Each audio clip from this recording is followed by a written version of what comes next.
ઝેરીલો સાપ કડવાથી એક યુવકનું મોત નીપજ્યું છે.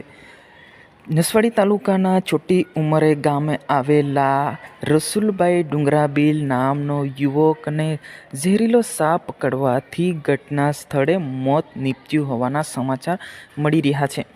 જી હા મિત્રો, વાત કરવામાં આવે તો અત્યારે ચોમાસા ખૂબ જ વરસાદ પણ પડતો હોય ત્યારે જીવજંતુ બહાર આવતું હોય, આપણને દેખાતું ના હોય તો આપણે શિકાર બની જઈએ છીએ.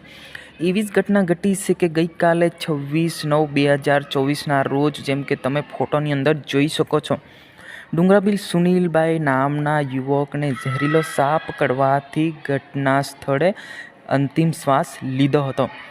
જેમ કે તમે વિડીયોની અંદર જોઈ શકો, જે ફોટો છે સુનિલભાઈ ડુંગરાબીલનો. ગઈકાલે આ ઘટના ઘટી હતી. અત્યારે તમામ લોકોને હું કહેવા માગું છું, ખરેખર અત્યારે ચોમાસું પણ ખૂબ ચાલી રહ્યું છે ત્યારે જીવજંતુ પણ બહાર આવતું હોય છે, આપણને દેખાતું ના હોય.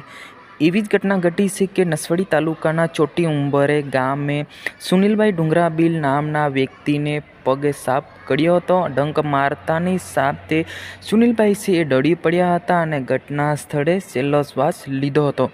તો તમામ લોકોને હું કહેવા માંગુ છું કે ભાઈ, કોમેન્ટ બોક્સમાં ઓમ શાંતિ લખવાનું બિલકુલ ભૂલતા નહીં. અને ખરેખર મિત્રો, અત્યારે રાતના ટાઈમે ના જ ફરવું જોઈએ, કેમ કે જેથી કરીને આવો બનાવ ના બને. જી હા મિત્રો, હજુ સુધી અમારી ચેનલને સબસ્ક્રાઈબ ના કરી હોય તો સબસ્ક્રાઈબ કરવાનું ભૂલશો નહીં. સબસ્ક્રાઈબ કરતાં પહેલાં હું કહું છું, મેં જે પણ જાણકારી આપી છે એ સાચી અને ઓરિજિનલ જાણકારી અને હાલ બનેલી જાણકારી છે. તો તમને જાણકારી સારી લાગી હોય તો અમારી ચેનલને સબસ્ક્રાઈબ કરી નાખજો. તો આજની વિડીયોની અંદર બસ આટલું જ. જય હિન્દ, જય ભારત.